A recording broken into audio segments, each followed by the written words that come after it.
Welcome, everyone, to the meeting of the Norwood Finance Commission. This meeting is on Thursday, April 12th. It's at the library at the Norwood High School. Reason for the change of venue is that several of us have to appear at a presentation at 6:30 here, so just made logistics a little bit easier.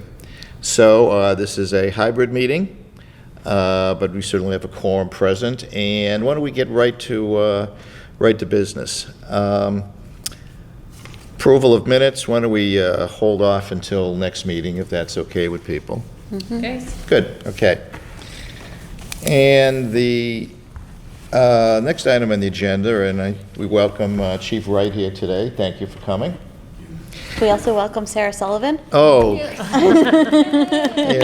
Yes, and our new member, Sarah Sullivan, welcome. Thank you.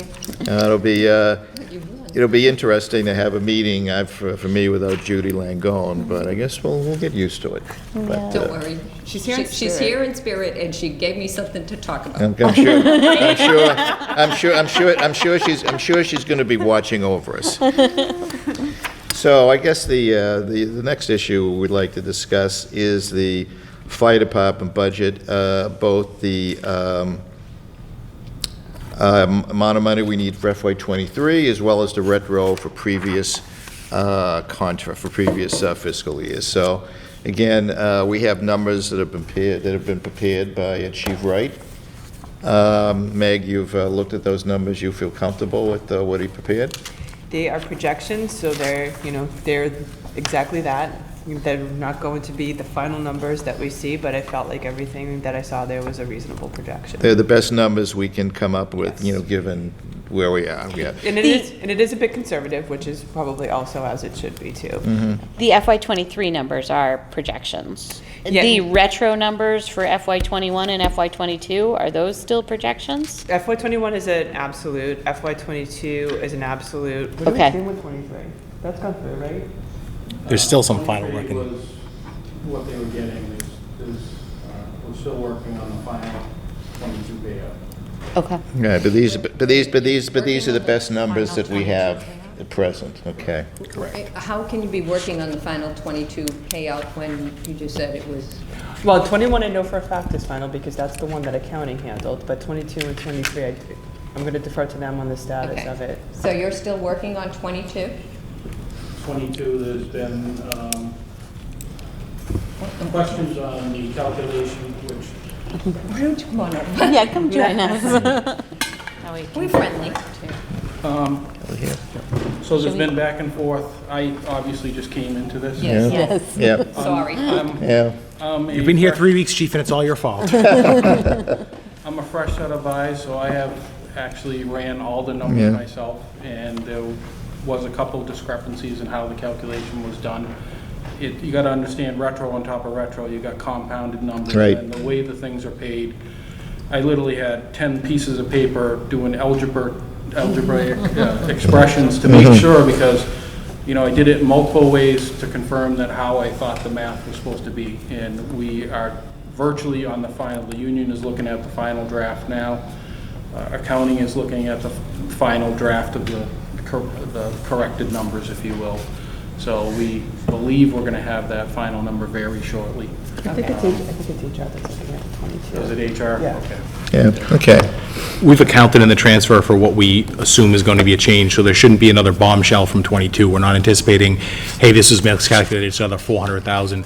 As the chief said, there's always something that ends up getting missed when somebody got their longevity date, when somebody hit a step increase, and then if you calculate it wrong, that's where with a 60-person department, I mean, the chief in a short period of time has really done incredible work trying to rebuild it and just make sure it's accurate. So any changes we make, may be more incremental type of changes rather than significant changes to the bottom line. That's correct. Okay, all right. There's certain things here that, make sense, which we can understand, when we look at some of the numbers. I've read the explanations. The increase in, the budget line for the chief is understandable. We were at payout for Chief Hayes.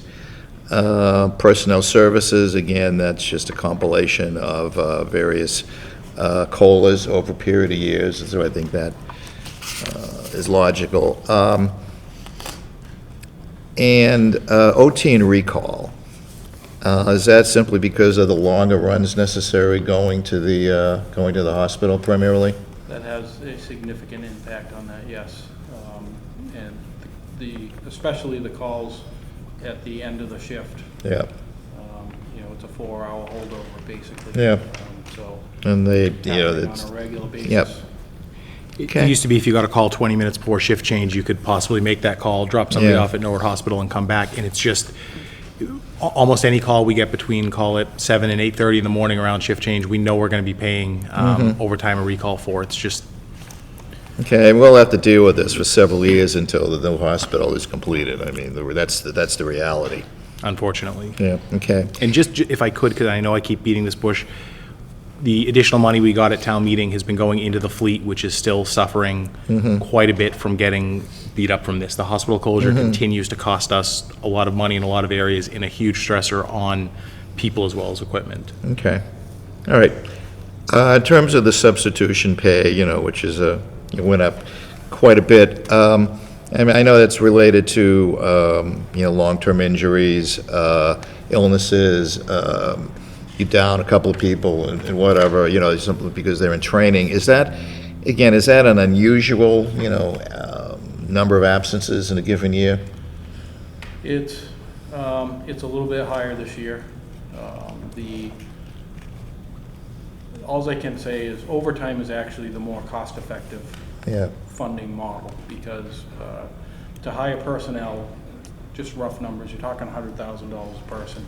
We got 4 groups, you put one person on 4 groups. Well, that only covers one person out. Well, we have 15 people on duty. If 2 or 3 people take the time off, we've only saved the one person. And then typically we have peak and valley in regard to time off or Right. vacation.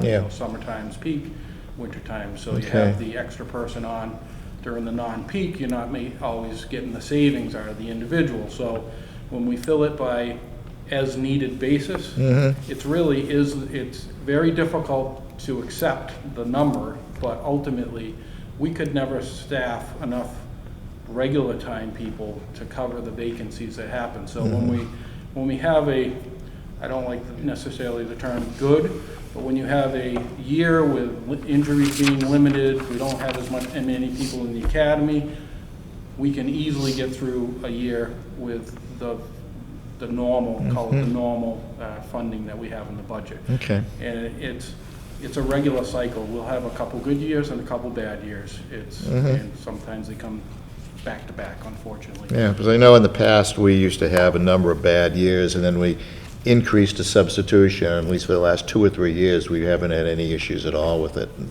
this year, it was a major issue.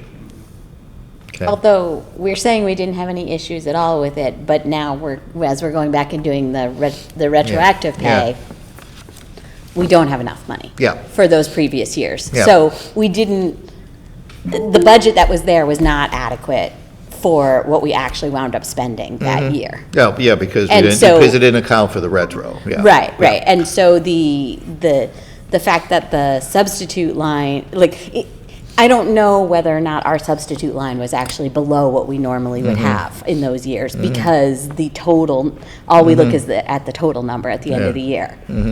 Okay, all right. The only other thing I could add is I did project next year's budget, and it is on track. Now, if we stay at the higher end of the substitution level, then we're probably going to be slightly over. But if we can stay at what I'll call is a manageable number, it is on track.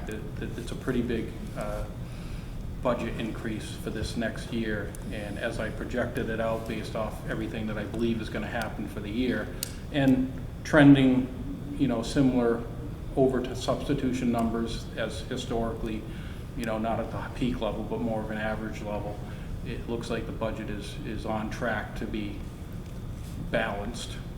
Okay, is this the 23 or the 24? 24, 24, Yeah. the new Okay. one. the new budget. That's great. So we're not Okay, Thank you. going in the hole right off the bat for Okay. the next fiscal year. okay, and that, should account for, all the cost of living increases, the EMT pay, the educational incentives, those types of things. Yeah. Okay.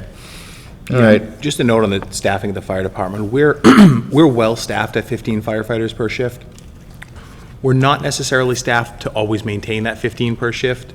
And to the chief's point about the challenge, if we always want to maintain 15, we don't go below 14, we should probably have 17, 18 per shift. Easy solution at $1.5 million. So it's kind of, it's a catch-22 where our staffing is good. If everyone is healthy and nobody's in training, we have great staffing, we can take care of the community, it's not a big burden. You start losing a handful of people. I mean, we were down probably 10% of the department most of the year. And because one injury, if somebody's out for 6 months or 9 months, and it's not just injuries, we tend to use injury or IOD. Sometimes it's just long-term sick. Somebody's out for 8 or 9 months. I think as everyone knows, cancer is shows itself at a much higher prevalence in the fire service than in most other industries. So somebody's out 8, 9, 10 months, the cost of replacing them that entire time is enormous. You get an additional one, and it's just, it's a tough number to project. Okay. Can I ask a Sure. question?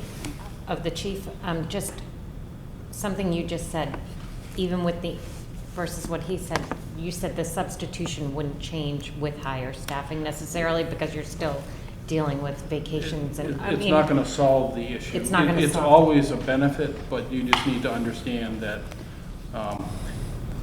the additional personnel are great, especially for the long-term outages. Correct, yeah, I understand that. And, you know, the more infrequent, the, you know, couple weeks out sick or whatever that's where the overtime is best played. The other factor is that people can only work so many hours. Right. So that having some extra staff, so that we don't have to backfill every time somebody's out, allows for a much better Proper flow rest for and things personnel. like that. Because it can be challenging to get people back. And then, of course, you got peak times of the year, we have to order people in on a regular basis. You know, right now, it's really crazy because we have some 24/7 details going on because there's some major construction issues with life safety systems down in facilities, so we have to have a person on site, so we're filling all those plus all our regular shifts, so it's really stressing the overall staff. So when, I'm assuming this is caused by some entity in the town, not necessarily town building. Yes, and they're paying the bill. Okay, that's what I was gonna say. Okay. And we But do the get important the, thing is Can that we charge? hiring more staff, whether needed or not, isn't gonna take away the whole. That's what I'm just, Right. for us to understand, I think. Yes, That's it what won't- I'm, that's what I'm It trying to won't take understand. away an overtime item. You always need Yeah. an overtime line Okay. item. but by the time you solve the problem, you can spend $3 million to solve $1 million problem. So that's just Right. saying, sure, 19 firefighters per shift would be great. And that's separate from, we probably do need to look at a public safety I- staffing study. But hiring 20 people to Yeah. reduce a $900,000 line to $600,000 is not Yeah, enough. yeah. Yeah, that I mean, just and I doesn't know we're work. doing that study, and that's for other reasons Yeah. beyond just Correct. talking why we're here. I'm just trying to, Yeah. I was just trying to understand. Yeah, and in the overtime question, I mean, remember, every body we add comes with a health insurance cost, a pension cost, and a potential liability. So our pensions aren't paid on overtime. So while you don't want to stress out a department too much, if somebody's working $50,000 in overtime, it doesn't cost us any more for the pension. But to bring somebody else in to cover that is significant cost. Okay. Thank you. And we do get a 10% fee on the fire details. Historically, the police details are where we make our money, Right. because there's upwards of $1 million of those a year. But we charge the same 10% admin fee on fire details as well. And that's a general fund revenue. Okay, Kelly question. can join Kelly. us. I just wanted to recognize Kelly. Okay. We have Kelly Newmy here. Thank you, Kelly. All right, questions from the committee.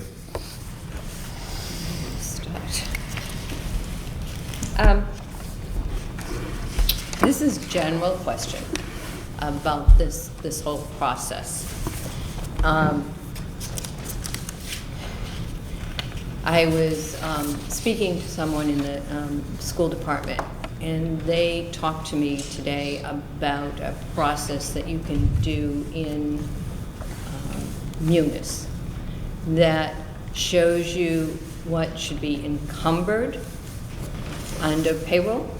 So we have a. So, sorry. is there a reason why that wouldn't have kicked in during this process? Jen. So we have a PO process, but that would be for expense lines. So there is another function that would encumber the payroll, and actually, we talked about this earlier this week. So, I reached out to IT, because it would have to be the department that would have to do it, because we should be covering. However, let me add one caveat to that. It would be very helpful if we have projections for salaries to throw an encumbrance on that. I know that it's an extra step that when payroll processes, then you have to do an encumbrance to reverse it, like a journal entry. And I know for the school side, it's kind of a lot of work. So I think we'd have to do a cost-benefit analysis to see where that is. I mean, I think that would be one way to do it. There could also be, if department heads are really looking at their month-end reports and doing a projection themselves, that's another way to do it. So I think what it is I think it would be a research thing. Like, we need to see if this would really help, if this would provide better guardrails, and to see like how intensive the process is for people. Yeah. I think this whole situation was a perfect storm. And I don't want to see ever a perfect storm ever again. So, if this is one step that may help us and in coming years, then I think we should. I think it needs to be researched at the very least. Yeah, because I think from our perspective, the numbers are what the numbers are. Whatever the contract settlement is what we're going to find the money to pay for. I think what we had some concerns about is the fact that we had no warning that this was going to happen, and this sort of hit us with a large number, and there's always a question whether we would have looked at the FY24 budget a little differently if we knew we had this large encumbrance that's staring us in the face right now. And I think we need to have some kind of mechanism. And again, I don't have no understanding of accounting systems, but we need some kind of mechanism that gives people sort of like a heads up that, something may be up. I mean, we may not know what the amount is, but something is up that we have to start looking at very carefully, so it doesn't be a situation like this where we've got to find over $1 million at the last minute. Correct. And I mean, there's a couple of. I think the major thing that would probably be a check on that is the month-end report and looking at spend rate analysis, because my office does do that. Like, we send out month-end reports and we do a spend rate analysis, and that did kick out in the December or the second quarter review that I had. That did kick out as a line that was over, but at that particular point, it wasn't. It was about 58% when it should have been at a 50% spend rate, and then in January, it was 10% over, and then February it was 10% over. So that's one mechanism, but the thing is departments need to then respond back to accounting as to what their plan is to make sure that they're getting through to the end of the fiscal year. Yeah. So. I mean, something like the fire department is an example. It's, You did it. it's a lot different because substitution isn't an equal amount every month. It varies depending upon, vacation time and whatever, that it's very cyclical. So, you may have a 70% expenditure of substitution halfway through the year, and base bottom line is you have enough to get through the rest of the year. I think that one possible solution could be a combination of factors. If we have departments that are like that, then maybe we do go with a payroll encumbrance, because maybe the payroll encumbrance process is for certain departments that are more complicated. Yeah. And because for others, it should, like for a town clerk's office, accounting office, a treasurer collector's office, the spend rate analysis is going to show you whether you're on target or not. But it may be for these other ones that we have to look at the payroll encumbrance. Especially since when we asked about some of the sort of one-time payments that seem to be popping up as we were looking at this, according to the contract, as I understand it, there's things like the education reimbursement and Gets paid holidays. in February. Holidays get paid twice a year. We But did those finally seem smooth like- out the paramedic stipend used to get paid in February. So this contract does have a lot of. It's almost hard to look at it on a month-by-month basis, because you'll look at it and say, hey, budget looks great, there's a ton of money there, and then you dig in and it's like, well, this line we haven't spent yet because for whatever reason, and part of it's that it's probably our oldest contract, we pay the night differential out in June, which is absurd, but it's just how we But do that's it. the kind of thing that would be perfect to encumber, because Yeah. if you know that these Yeah. specific stipends are coming, and they're not predictable based on just a monthly spend rate, then That's that's what you, exact- if you encumber it, then you can 'Cause see that's- that problem. That's the whole Yeah. point of an encumbrance, is to earmark the funds that Right. Yeah. you know you're gonna have to spend later. And for this one being as tricky as it is and coming in the second half of the year, absolutely, I think that that's something that should be looked at. Yeah, Thank you. yeah, okay. Any- Okay. By the way, IT's looking at it right now. Or what's looking at it? Great minds think alike, I'm telling you. Anything else, Ann? Not right this second, let me just, somebody else go, and I've got a few things here. So there's a line item here that we're looking at, $446,000 for retro for the settled contract, but that's not the full retroactive payments for the settlement of that contract, right? Correct. Some of it was already accounted for in other ways. Correct. So I'm trying to understand why there's suddenly news that there's this extra $400,000. So was there, I know this contract was basically settled last summer. At Correct. that time, was there an estimate of how much it would cost to settle the contract?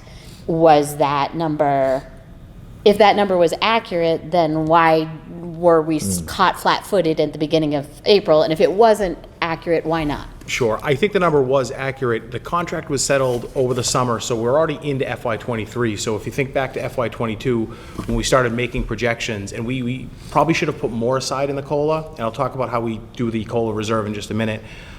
It gets settled, but it's not as simple as it's settled and it goes right into paying it. There's a process where we have to make sure there's agreement on what the wage rates are. That alone took probably 120, 180 days just for that to happen. I know once we had calculated the wage rates, we sent it to the union. It was 90 days before we got it back, which is not necessarily unrealistic for it to take that time. So you're just, the planning of settling the contract and the financial planning just don't always align together in a reasonable time frame. And you're always sort of waiting for, there are still some items in the contract that are being challenged or subject to grievances, so you're almost never finished with it until you're really finished with it, which by then you're starting your next round. No, I understand that, but if we had an estimate that we were going to be more than $300,000 over what we had budgeted, and we knew that when we settled last summer, why wasn't that made known? Why wasn't that included in some of the analysis that we got when we looked at the end of Doing this year's Q2? budget. Right. Yep. Sure. I suppose we could have done that if we, again, it's a lengthy process to actually get it settled and to get the retro calculated, and there's still not full agreement on the retro. We think we're there. So certainly could we have emailed the FinCom in November and said, hey, we made a large retro payment, and trending it out over the end of the year, it looks like there might not be enough in the budget. We can do that in the future if you want, just sort of more of that heads up, but it's always kind of, where are we going? And then there's not much we would do in November. We still have this challenge where we don't move money until we go to town meeting. And in November, you don't actually need money. You reasonably know you may need money in May. Yes. But there's not necessarily any solutions at that point. Yeah, but if There you wasn't know. even a conversation. Yeah, No. yeah. There was no conversation Yeah, or anything. and- There needs to be communication. Right, to us. and if you know that there's a number you may have to meet down the road in November, then you could maybe start, trying to have some savings from the various departments in November when, there's a lot of money hasn't lot been easier to spent. save then. When you try to do that in March and April, a lot of their operating expenses are pretty much cashed out, so there's not a lot you can really save. I think, And on top of that, excuse me, Ellen, on top Yeah. of that, we are now already, you've got November, and you're starting to talk about your next budget. So it's doing what it's doing to us now, it's affecting both times. The one that we're Yeah. in and the one that we were projecting with different numbers. Sure. Yeah. We'll make sure to do better about keeping the FinCom aware ahead of time. Thank you. okay, good, thank you. Excuse me, Kelly had her hand up. Sorry to interrupt. Kelly? So thank you very much. Appreciate everyone's time coming in and talking about this. I don't want to beat a dead horse, but the conversation that we're having now is basically like saying that there's no way to do forecasting and planning. And that's completely false. That's like whatever happens, happens, and we just figure it out. that's not possible. There is a way to forecast these things and to be on top of them, and I don't want to beat anybody up, but we've got to be better about this. We already are in a really difficult budget year. It's not like when COVID, when we had this windfall of extra money that the government was giving us, and okay, $1 million, oh well, we'll just figure it out. We're in some really tight budget years, to the point where we might have to talk about an override sooner than any of us were planned to. We've got to be better about this. We have to. Yeah, I certainly appreciate that. I don't think anyone's saying we can't do forecasting. It's just candidly, public safety contracts are the most complex that we deal with. And when they're in the JLMC process, it's just much more complicated, and the timeline is much more challenging, and it's much more litigious than any of our other contracts. It We adds a layer of understand that. complexity where, Right. But we understand that, but I still think we kind of have an idea of what it might cost us. And If the agreement was signed, at the end of the day, you must have a fundamental idea of what Absolutely. the contract is gonna cost us, and that's, I think. Take what you have and multiply it by 25% for overage, and there you go. We think it's gonna be $1 million, it's 1.25 million that we're gonna have. There's ways to do this, and it's not, this is how all budget forecasting is done, both privately and publicly.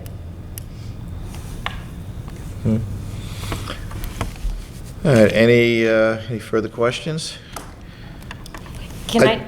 Sure. I'm sorry, I'm looking at this, the projection that the chief has done, Yeah. that says $1,384,765. Yeah, And then we there's- have this piece that's $1,168 that we're saying is the overage for the year, so what's the differential there? yep, so not everything has been applied to that spreadsheet. That's a total, Which spreadsheet? the one that you're referring to, that's still a work product. This one? Correct. The The fire we- chief's projection? Yeah, we do a workers' comp transfer at the end of the year. That's not factored in. When we apply the contractual reserve, that gets factored in at the end of the year. That's why there's a differential in the numbers. Is the contractual reserve that 260? Is that what you're? I think, is that the amount, Meg? I think so, yes. Yeah, I think that was the number. Okay. Okay. All right. From your perspective, Meg, what do you need to help to do some of these budget projections throughout the year? I mean, I think it's good if we can try to come up with a plan before the beginning of the next fiscal year, so, beginning July 1, people can start doing whatever it is that they have to do, so that particularly with the larger departments, so that this, at least you minimize the chance of something like this happening again. I think there's going to be different scenarios for different years. If you've got settled contracts, then basically it's the department. Well, one thing that we're working on is we're in the process of talking with IT to get the munis budget module in place. And I think that's going to be a far more streamlined process in terms of salary projections, because what we're doing right now is offline. And that's kind of silly if you've got a product that will do it, because it will pull, because what we have everyone's, all employee information is in Munis, and then it could just throw out projections. So why would you not do that and do it on a spreadsheet that's open to mistakes? So that's one layer. Second layer, Sorry, how much does that cost? no, we have it. We have it. We have it already, and we Yeah. haven't been The using it? schools have been using it for years. Right. Yeah, Yes, I knew that. Yeah, it's part That of was our another package. part of my conversation. yeah. That So- software isn't as applicable for public safety, though. That's one of the challenges. I do think it's much easier for the schools because so many of their employees are salaried. So, Right, it you makes know, when it's a when straight school salary. starts, you're like, It's a well, straight this third salary, grade yeah. teacher is going to cost me this much for Yeah. the rest of the year. Correct. Yeah. It's a little easier, and we always need to maintain the ability to calculate wage rates manually, because that's how we cost out our contracts. Because remember, when you're at the table, it's not, and, Maya, you've done bargaining before, it's not always, hey, what about this? Or, okay, we'll get back to you in 6 weeks. It's sometimes you're you're caucusing, and you're saying, well, you got to be able to cost it out relatively quickly. So we still have to maintain that sort of manual ability. But again, if you could separate out the fire department, and police too, to an extent, everything else is much easier. I think what it would do is, like, for some of these categories, though, is like, then you could project an escalator on it. So, I mean, at least it's, if you know what the contractual term being kicked around, or what the and again, I'm talking settled contracts. If you know what the increase is year over year, then you just take that number with an escalator. Yeah. So that's part of it. I mean, and then I think if it's a year where all contracts aren't settled, I do think that there is some work that needs to be done on the retro process, because I don't think that the process is streamlined through for all the way through. But I guess, Meg, I mean, who bears most of the responsibility for that? Is it your office or is it the department heads? Department heads right now. Well, and your office doesn't handle payroll, right? No. Mm-hmm. But I do think that there needs to be a greater level of integration there. I wasn't suggesting there shouldn't, but I just think like, it's not just those two departments. Yeah. The treasurer's department has a Yeah. huge role in this as well because Yeah. they handle payroll. Yeah, I mean, on the tail end process of it, though. I mean, I think it's because the parties that are involved would be department head, HR. So the way payroll would go, like if you have a pay increase, it goes from the department to HR to the treasurer collector. So like that bypasses accounting, and from a payroll process, it's the department to the payroll clerk, and then it comes back to the department to verify it. And accounting really isn't. The only thing accounting does on any given pay week is to do like analytical procedures to look for blips of data, like data that sticks out as being different, and then to pursue answers. The day you didn't get paid. Like the day I didn't get paid, Yeah. which happened for a few weeks. Yeah, okay, but again, I mean, something has to be done, and I think, we certainly want to see something done as close to the beginning of next fiscal year as possible. So why don't we try to keep this as a continuing item in our agenda, just to see where we stand and what we all have to do to make sure that something that is reasonable to all sides, can actually happen. Can I ask, and this is probably, might be too detailed. I understand Tony's point that it might be more difficult for some of these other departments, but does Munis have, like if you do the Munis projections, is it capable of downloading to a worksheet so that then you can manipulate? Yeah. So using that piece of it would still be helpful because you would be able to get it to a point where you could manipulate it for different scenarios, correct? Yes. Yeah, Okay. yeah. I And the other think Kelly question wanted to is, ask. yeah. Kelly had a question? So just in the essence of bringing solutions to the table and not just problems, I think there's a pretty easy way to do this. Basically, we have the payroll information of what everyone's base salary should be for the year for these departments. Then we take for the year what we actually spent. We figure out what the difference is, whether it's 50%, 70%, 90%, double, and then that's how you do your projection. So if the base salary in this department is $1 million, right? But we spent $3 million on salary. The escalator, like Joe was talking about, I just called you JoJo, I'm sorry, is 3 times, so it's 300%. And that's a really easy way to be able to forecast these things and to see what the impacts would be. And that is what I would recommend doing moving forward. And there probably is a way to do this in Munis, so it's automated, it's distributed, and someone is watching it. I agree, it's ultimately up to the department heads to watch their budget, but having this framework for how to forecast, which I wouldn't expect each budget owner to have, and setting a framework that you say, this is how you do it, and that is a very easy way to be able to project this throughout the year, even with variable salaries. I mean, I'd just like to see something, and again, I have no idea whether Munis or any other accounting system can do it, so it isn't like you've got to, go through, 20 pages. It's like, here's a number that just sticks out yet, you can sort of just look at to know that we have some issues here. I don't disagree. Excuse me? I don't disagree. Yeah. Okay, so you wanted to move forward with this? I'm or- just saying, this is, there are, whether you use the modules in Munis or whatever, that, we have to come up with some kind of plan, maybe it's not we, I mean, that's, not the FinCom. it's I think it's somebody basic. would say that was above our pay. Yeah, but the town comes up with some kind of plan or whatever, so that something like this doesn't happen again. Again, I don't know how that's done, I'm not an accountant or understand accounting systems, but somehow something has to be there that will allow people to do that. Also, this actually came from Judy. And this is why I have this, and unfortunately, I couldn't find it even in this version in the 2020 book, that we used to have, was it an article, that where if it was a year where we were negotiating. It was and I think Article 1. Article 1. Yeah. And it was we stopped having Article 1, and I think maybe under these circumstances, we've found out what it's like to go scramble. Well, but we haven't stopped doing that. The COLA reserve that we're talking about is the Article 1. We put money Okay. up in FY '20 or '21 for it. We don't put it out when you're not necessarily having contracts settled, because that money goes into the budget. So we still do that. We'll probably do that for FY '25 unless by some chance we're... Where is it in the book? But it doesn't necessarily carry year to year. It becomes like a Fund 2 account. It's, if we put up $1 million, the next year, we're not putting up an additional $1 million. Okay. So you have that first $1 million, and then do you need to put it up the second year? The answer is no, you may not need to. So, If you look in the FY23 book, you can see that we budgeted a small amount in the general government COLA Okay. in FY21, a larger amount in FY22, around 400,000, and nothing for FY23. And I don't believe there's anything in there for FY24. Correct, because contracts are settled. But FY '23, a contract wasn't settled. We were still in the process with the fire union, and it's a guesstimate as to whether or not you'd have enough to settle the contract. We also remember the general government budget closes money to free cash every year. So sometimes you put up for something, I mean, the last 3 years, that's been the general, taken as a whole, I don't know, the fire department in particular, closes about $1.5 million a year to free cash. So that's money that, again, it becomes free cash, you don't get that back.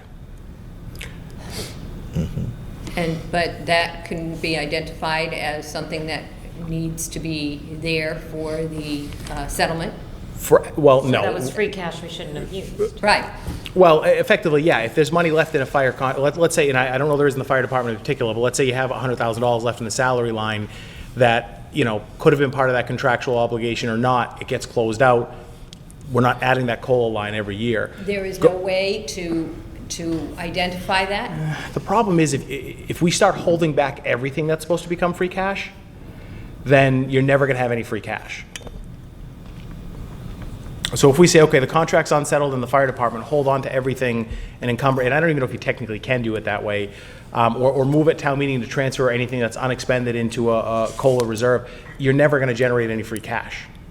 So it's a double-edged sword. But when we looked at the Q2 report, Yeah. there was more than $600,000 left in the COLA reserve Yep. account from FY22. So that was carried over into That FY23. gets- Correct. That number gets carried over, what you've put up for a COLA, and most of that was put up a couple of years ago. Sometimes the budget doesn't show it correctly in Munis, where it shows money that was transferred in or out, and it doesn't necessarily show the right number.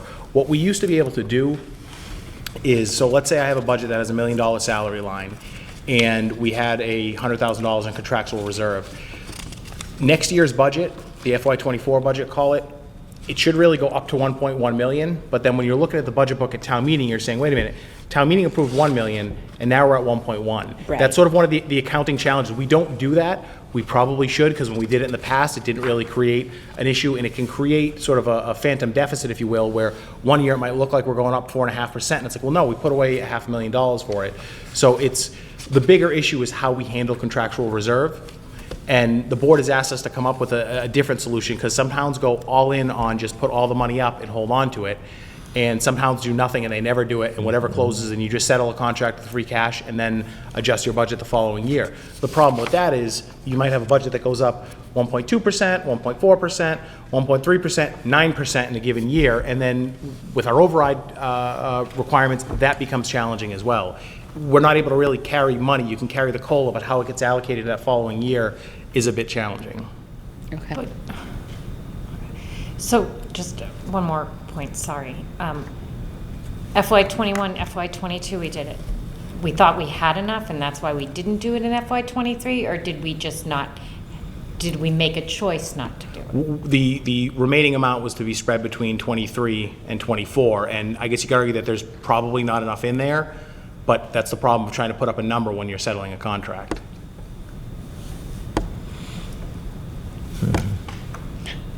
We're basically asked to come up with a number that remember, a fire or police contract is never 2%. So that COLA is really, oftentimes it can be less than half of what the actual compensation is. So then what do we project to put in? Is it 4%? Is it 5%? It becomes more complicated than it does for a straight salary department. Well, Well, I would argue to put in some versus nothing. Right, because, you know, it could be more complicated. On the other hand, you don't want to put in what you want to give them either. Well, That that's- tells- Well, but- I but- understand but- that, But I think there certainly has to be. But you don't a put in cer- zero if you No, I don't. agree, But I you agree. usually There has to be, there has to be a particular amount that at least covers a major portion of that contract, what any reasonable person could Reasonably, agree you think it's is gonna going to be be COLA. the settlement. Right. But the 23 budget did have a base $250,000 increase to it. But that was over the 22 budget that had Correct. all of the COLA in a separate line. Correct. So it wasn't, It wasn't. it probably barely covered, the 23 budget probably barely covered the actual expenses for 22. Right. All right, do we have anything further for Chief Wright, so we could Sorry. release him? We got a little engaged. Thank you, Chief, most appreciated. Thank you very much. Yeah, I know you came into a hornet's nest, but thank you. Thank you for your work. Okay. All right. Guess it's a question of how we want to proceed. We've talked about the fire department budget. On the financial articles for special town meeting, which we just, we just got them the last day or so, do we feel comfortable voting on those today, or would we rather take a look at them and take a vote next week? I'll leave it up to the committee to determine that. The selectmen the other night made a change on, Yeah, they recommended override stabilization as opposed to free cash. Anyway, but I think this represents the change the selectmen made. Correct. Okay, it is, okay. yeah. Where does it say that? Am I missing something? It doesn't say, before there was an 185 and 185, so it just, Okay. it took out the Oh, general there, stabilization okay. and just All right. made it override. Thank I mean, we certainly can vote on this one. The question is whether people want to vote on some of the other ones until they have a little bit more time to look at them. It's however people feel. I guess I'm going to lean towards delaying. I would really like to see a draft pink sheet before so we can actually see how it all is going to play together. I think Yeah. I need to see a spreadsheet, or, I appreciate seeing the yellow sheets, Right. I do, but it's not the same as seeing Right. it all totaled out and seeing how Yeah, it all and plays together. seeing on the first page, it shows you how much we have in reserves, and then the next page is a physical yellow sheet. Right, Yeah, right. yeah. And then the other thing is, I'm curious, spending all this, taking all these items out that basically are going to mean that we're going to have less free cash next year. I'm curious if we have any indication of like where our revenues are coming in. Are they coming in close to what we projected? Are they, hopefully they're a little bit over, so there's some free cash that will come in from that. But I imagine we don't have a Q3 estimate for that yet. No, that is on the next on my agenda. Budget book was get that done, and then the next thing was to do a Q3. So it's what, the 13th today? So usually I wait till about the 15th of the month, check in with the treasurer, make sure all the cash receipts are in, because there's no point in doing the analysis if it's going to be false. So once they're done with their cash receipts, then yes, I would do that. But I mean, as like first and second quarter didn't look like we were going to have revenue issues. I know Yeah. in March, I think we did over $1 million in building permits, Right. so this will be a banner year for building permits. Yeah. We'll have to make sure next year we watch that, and when we see, we might close this year with $4 million in permits, that we don't run and say, well, hey, we can't project 1.8, we did 4 million.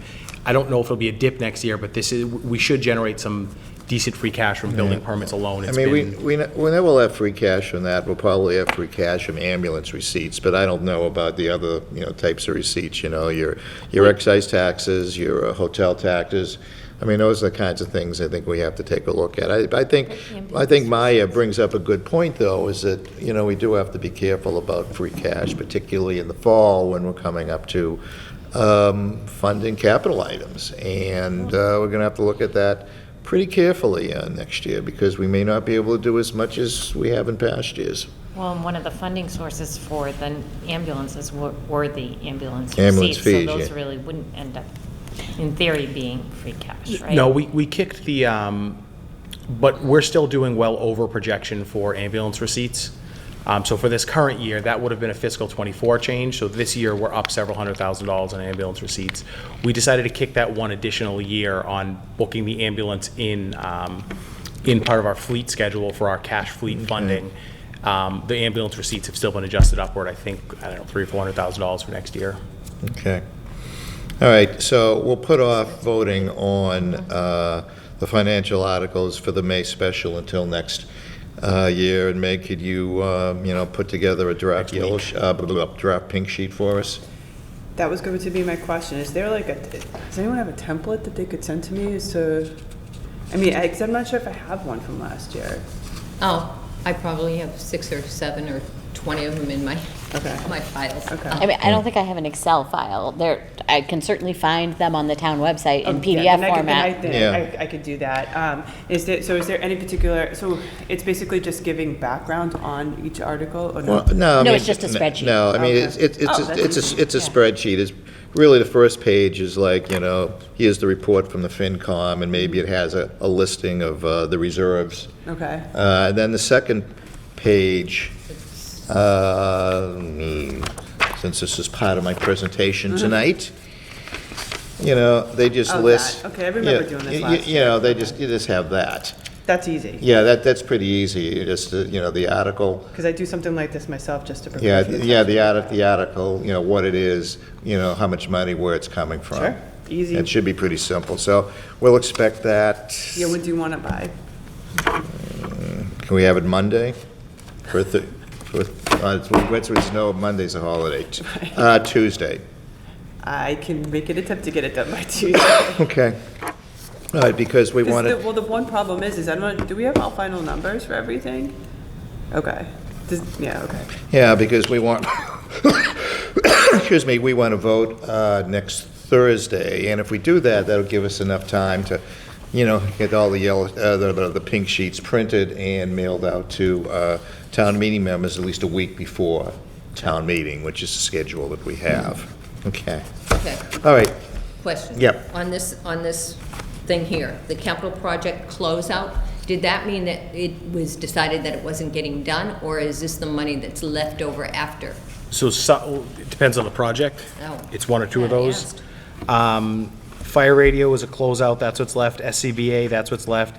The airport vegetation project was canceled.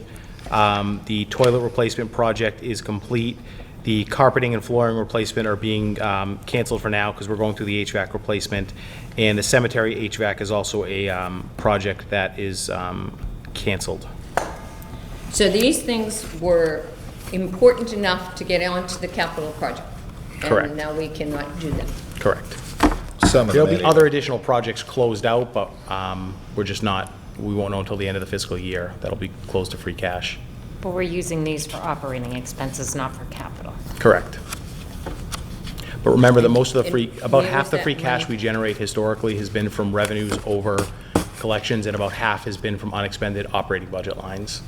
It's been about $1.5 million out of the general government budget alone each of the last 3 years, so that's where most of the cash is generated.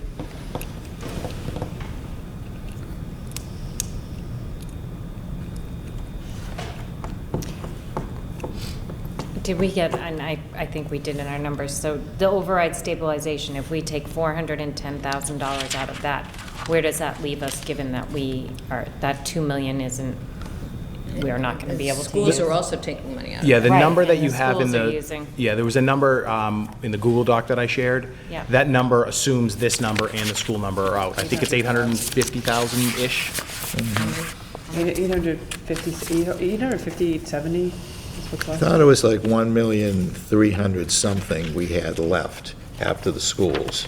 After the schools and this. And then after this. 852,000. Okay, all right. So, and this is in the, this falls under the memorandum of understanding that we've talked about with the override stabilization, like taking this money from there is, I mean, I know, Capital was never really part of it, so it's, I don't know how it applies.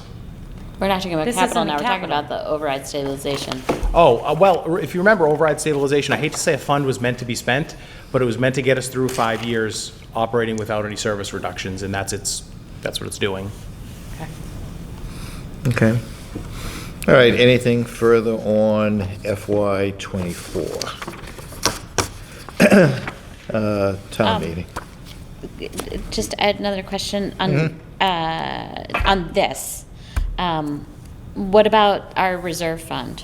Is there money in there that could Still go at a towards this? There's still $160,000 in there. I don't know if we would want to use some of that or wait until the end of the year in the event that we have to use it. The reserve fund is, right, the reserve fund's kind of challenging because in first quarter, you never need it. Second quarter, maybe something comes up. And then it's towards the end of the year, we're trying to come up with $1 million. Do we just dump the reserve fund into it? But the reserve fund is still there for, I hate saying a window break, it's a bad example, but we had the issue with the fuel pump where the fuel pumps went down. There could be other issues that come up between now and the end of the year. I'd be a little concerned about using the reserve fund because we're taking so much money out of available funds out of various general government budgets. So we may not have as much money available for municipal relief as we've had in the past. So I'd like to try to, if at all possible, keep that I'm 100% Okay. amount of money, Yes, there. I agree. Okay. All right. Anything further? Okay. FY '24 budget. I only put that on there as an item. I don't know if there's anything further we have to do on that, or we pretty much Well, We set. voted on it, so. Since we're taking money out of the override stabilization fund, I mean, does we'll have to make a couple of changes Does to it- the pages, obviously. yeah. Oh, I've already changed everything in the budget. Yeah. You mean the budget book? Yeah. All those changes have been Yeah. incorporated. These changes that we haven't voted on yet? Yes, well, I did. I ran with it, but again, we could change it. I honestly don't think that anything should be printed until it's approved. Okay. Well, I mean, we got to get something to, Yeah, but we could have shown what budget balancing agreed to, what we agreed to as a committee, and then we can show an amendment because of this change. But I don't think correct me if I'm wrong, the FY '24 budget is not changing, right? We're talking about We're like the taking money out of the stabilization account stabilization. number, Right, balances and things like that. And those could change up to town meeting, but the actual budget wouldn't change. So you're talking like the reserves spreadsheet that we have, where we're saying like this is the beginning of our stabilization, this is what we're using, this is the ending balance, that kind of stuff. Yeah. And there's well, a couple maybe, other places well, we maybe, referenced. maybe what you can do is, maybe give it to the printer as is without the changes, but also maybe give him a copy with the changes, because we're going to be voting on it Thursday anyway. That's only one day difference. That should make much difference. I'm thinking about time and how much like time I have to work with. If it's just the fund balances, it may be easier to just give a slip sheet at town meeting that, hey, this is the updated fund balance. If that's the only thing that's going to change, you'll confuse town meeting members, I think, less by saying, hey, here's a sheet that mirrors your budget book with updated numbers, and here's why. If we give the printer one thing and then give printer the other thing, hope he can get it to print, I just worry that to my point, it'd be better to say, what's in the budget book goes forward, and then a final pink sheet will be issued. We can even probably put a statement in there that like a final pink sheet with final fund balances will be. Now I'm confused. What, Deborah, do you have the sheet that we made out with the dates and what everything was due, when everything was due? Like, to, the date of the town meeting is the 8th, I'm sure I have it right? somewhere, I don't have it in front of me. Oh, okay. The 8th, right? Yes. So they need to have in their hot little hands on It's the at least a week in 1st. advance. Right. Okay, so it takes 9 days, isn't it, to get the books printed? Was that, for some reason he or other, wants, 9 days? they want it the 19th, no later than the 19th, to be in the hands of people by the 24th. Okay. But I guess my question is, that reserves schedule that, there is a caveat that says pending town meeting vote, pending all approvals or something along that line. Okay. So if you But guys shouldn't are, it say pending finance commission vote, not town meeting vote, right? Because we haven't Both, approved. right. Well, yeah. it can say whatever you guys want it to. Maybe pending final finance commission recommendation. The whole thing's pending town meeting's vote, right? The budget book Right. is all town meeting vote. But I'm getting the budget book in Tuesday, so what is it that I'm running with? I would prefer not to do an errata sheet if we can avoid it. So, but which Yeah. votes am I, so like, if I'm taking override stabilization, beginning balance, the schools are definitely, well, I shouldn't say definitely, but the schools are down for 1.4 million. What about this 410? How am I handling that? I suspect that in the end, we're going to approve that. Okay? Is that- I don't see any. But I'm really uncomfortable with making a statement that, like, if you think we need to make that decision now, then we should vote on it now. Well, I don't think that the chair can say that we're going to go that way. Well, I mean, we can go anywhere we want. I mean, we can certainly vote on this today. But the This- printing shouldn't this- drive the decision I understand that. We can certainly, vote on this particular item because we certainly have enough information. We may not have enough information on the other financial articles to take an actual position today. Because I think that I think everything, correct me if I'm wrong, that I think that the only one that is probably going to be problematic is this vote. Yeah, maybe-ish? We don't have numbers on all the other things. Why don't you want to do an adjust one sheet? You do have numbers on the other things. I mean, we can do it any way we want. We've always gotten adjustment sheets at town Well, meeting. you know, We but, always get you know. correction sheets. Whatever the committee would like to do. I'm just, as a process point of view, I feel that if we allow the town hall to make decisions and print books before we have voted, then we have abdicated our responsibility, and I'm really uncomfortable with that. I don't necessarily agree with that, but I understand what you're saying. I'm with you. We have the amounts for all of the special items that have financial, So we have amounts, but there's a question as to which way the vote is going to go. So then so then in terms of the presentation, I think what you're saying is maybe present balances pre-town meeting vote. Yeah. Okay. And that I can do. So, and if anyone has, and then then what happens if people have questions and say, but this doesn't include whatever appears on I here? think you have to do, Yeah, we can do a slip that. sheet. I mean, if Okay. you, otherwise, if you go with an, All right, fine. They'll have to have a sheet when they walk in, Okay. or mailed out, depending on when. yeah, you could probably go with the pink sheets. All right. Anything further on the budget book? Other business? We had a good meeting with DOR this week. We went over the Forbes money, and they clarified what we could and couldn't use it on, and didn't answer all of our questions, but answered enough of them. It's any capital items that we would otherwise be borrowing for 5 years or more. They cautioned on vehicles, like if you did a police cruiser or a truck.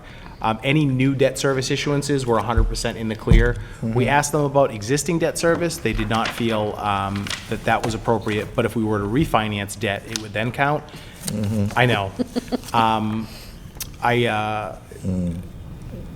So overall, that was more or less what I was, and land purchases, of course, is what the money is supposed to go for. So it was a good meeting. They were particularly happy that we've sort of finally separated out the light department's fund balance from the town's. Our senior DOR rep actually said he called 2 prior directors of accounts and told them that this 30-year issue in Norwood has finally been resolved. So they were happy with that. They were happy with us. They gave us some clarity on the water sewer fund that makes everyone's lives easier with the AMR number and all the drama over that. They said it is a fee to the fund and it is a revenue to the fund, and you no longer need to play games with it and move it around. And last year, and we kind of got different advice from them last year, but they clarified last year, we went through all this drama over the AMR, and they said, no, it's part of your enterprise fund. It's a water sewer charge, just like anything else. So that's, from a flexibility standpoint, helpful. But How is that helpful? if you remember last year, we had to have quite a lengthy discussion at town meeting about moving the AMR fund from a special revenue fund to the enterprise. We were advised we should do that, and then we were told that they were incorrect, that there was no need to do any of that. So there's no need to go through that ever again. So we can use the revenue from the AM? It's just part of the water sewer revenue budget. So when we build a revenue budget for water sewer, it's AMR, $600,000, rates, $5 million, whatever it is. Any other revenues we have come in, it's just treated as any other revenue source to that fund. To that fund? Correct. And we use it to balance the budget? No. No. Is there any way we could use that somehow to, like we did before, to throw Just money say that into to people. stabilization or override stabilization? No, it stays with Okay. water and sewer. Okay? I don't mean the AMR, I meant the, No, the they, Forbes. sorry, the Forbes money, they they only want you to make a purchase. I did ask them a question about a sinking fund, because they originally said you can use a sinking fund, because their concern is that technically any any stabilization fund's purpose can be changed. And they said you can use a sinking fund, and I said, but what happens if we put money into a sinking fund and somehow the capital project doesn't materialize, or somebody comes in and gives us $20 million for a new building, and they said they have no idea and they don't know how to answer that, so don't think about it as a solution. A little disappointed by that answer, but it just, this whole thing is a little unique. Towns don't, as I've said, they don't sell property sort of that they bought on spec for such a big profit, so even DOR admitted that they didn't have all the answers, but enough that. But it's not like you can assign like $2 million worth of existing debt in FY '24 to that. No, they said we couldn't, we asked. Okay. Only new debt or refinanced debt. Okay.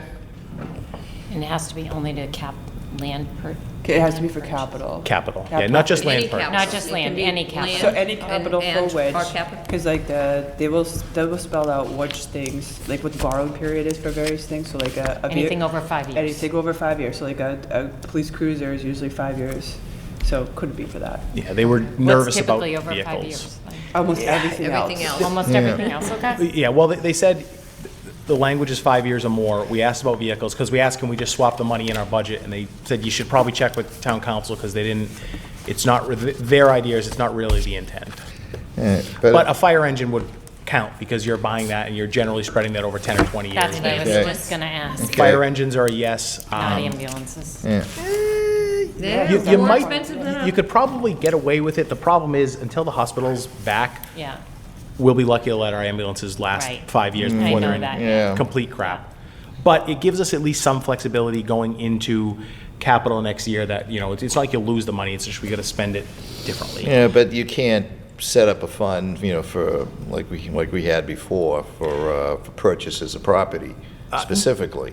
No, Or but can from a debt rating standpoint, the bonding agencies still look at it the same. We're still sitting on $10 million that we can spend Yeah, I on. just worry if we're sitting on $10 million and we don't have ways that, you know, buckets we can put it into, then, you know, town meeting in theory could just go wild in where they want to spend it. Only with capital, though, that's the thing. Hey, So now, I- could somebody at yeah. town meeting get up and say, I want to spend $6 million on a new roof for town hall? You want to buy a new house. So, yeah, I mean, I guess they could. So there's still, I agree with you, the goal of putting it in a couple of funds was, let's put it in there. Our town meeting, I don't think would ever say, well, let's just get rid of, you know, the 2 million in here, but, so it's effectively still sitting there for the purchase of open space and call it other capital needs. And maybe we do look at what the capital plan is for the fall, because what they were very clear about was, let's say we're looking to spend $3 million in free cash this fall on capital, let's assume we have $3 million. There is nothing to stop us to spend $3 million from that and allocate $3 million into stabilization. Do you know what bothers me about this whole business? Is we're talking about spending that money, and before this, we had that money in a reserve. You could do that though, you could still That- accomplish that same thing, so like, so when you go to do the capital plan, you would use this money as a funding Yeah, I- source, and then the free cash that you would normally apply. I get what to Ann's saying, though. Okay. You try to be Yeah. conservative and put money into stabilization accounts, and the state says, no, you can't do that. Right. Just leave it out there until something comes up, and it's like, well, that's great financial planning right there, but the law is not designed for our very unique situation where we bought on spec and sold at a huge profit a couple, Yeah. you know, I don't even feel comfortable saying that, but truthfully, we kind of bought it on spec and sold it at a huge profit several years later. That doesn't happen. Usually towns, if they're selling property at a fortune, they've had it for many, many years, and there's another development project coming right down the pipeline, and it just easily lines up. We're the oddball in Well, this. I'm just concerned that we're going to use it on things, because now all of a sudden, we have that amount of money that we can use for capital projects. So does that mean that we're going to do more capital projects, and we really haven't yet gotten into Well- some money into the reserves? That- And after this, but I think you what can, we're dealing with here, we're not gonna have Well, as we much ju- free we- cash as we thought we We were. just say no. well, you also have a capital plan, like, we have a capital plan forecasted, so, Yes. I mean, we'd be able to see that, and, you know what I mean? I would assume Is the it capital 6 or outlay 6:30? committee would Good time. note that. as- Yeah. What Right. about the like road work that we've been borrowing to do the accelerated road work? Is that something that we could use that money for? Probably. I think so. We didn't ask that Because we have specific, to- but I can reach, I We have to go think so. If the out. borrow, if the We have borrowing to- period is 5 years or more, like, I mean. if- Yeah, and it is for roads. So like And that's next year, what they instead of gave you doing as the a- next year's road bond, that could be Guideline. an example of, and reduce, and not need to do that, that borrowing. Or I think we've done 3 years of it, and there's 2 left.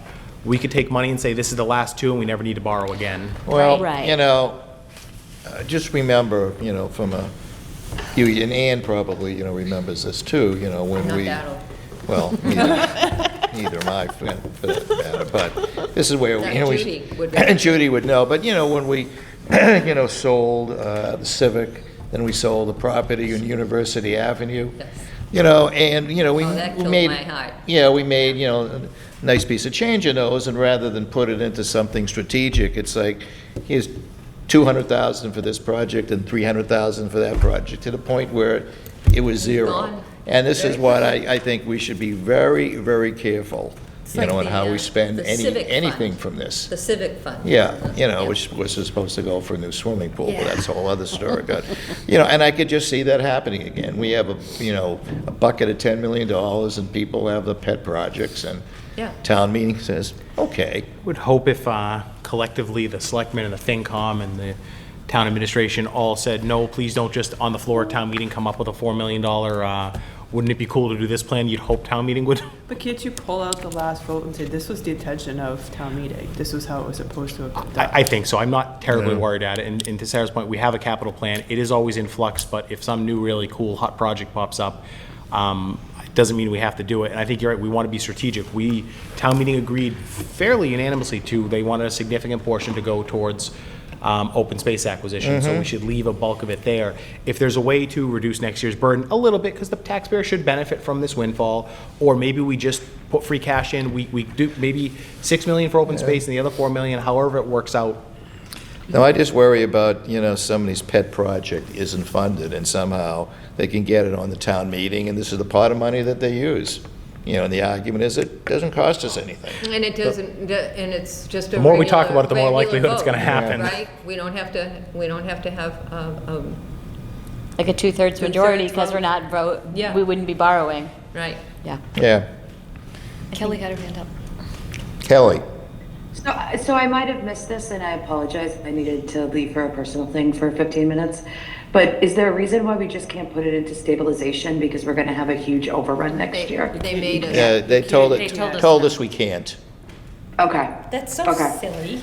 But we could use it for projects that would be in that budget that would reduce our money that we're putting out. Yes, that's- Right, so like If they're capital poten- stuff potentially. like that. We could use it for stuff like that in the budget, which would ultimately reduce the budget. Yeah. Obviously, that's a short-term way to look at it, but it's a way to use the money to help with what we're looking at next year as a significant budget. Yeah. All right, anything else? Next Thursday, 6 o'clock, FinCom room?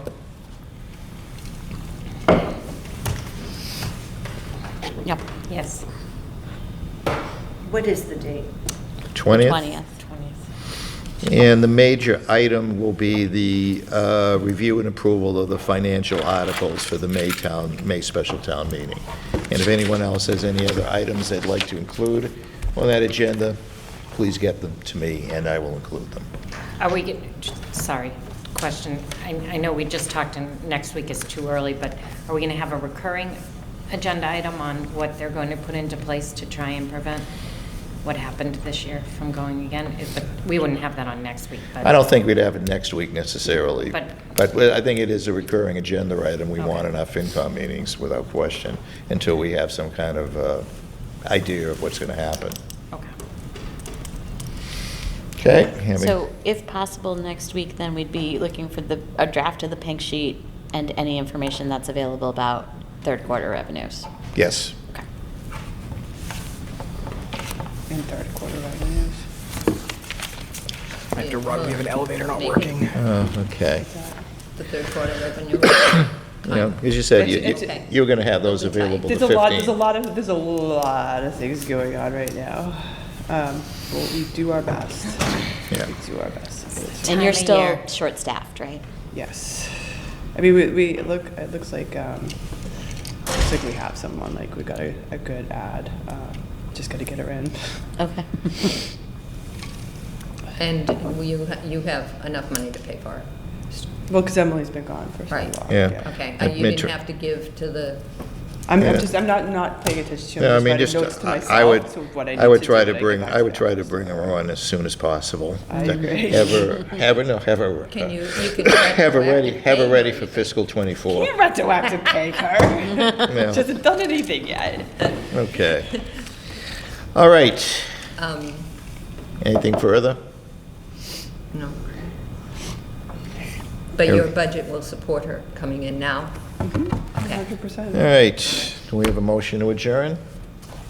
So motion. Motion made and seconded, discussion, hearing none, all in favor? You don't want Aye. to leave? She's shaking her head. You don't want to adjourn?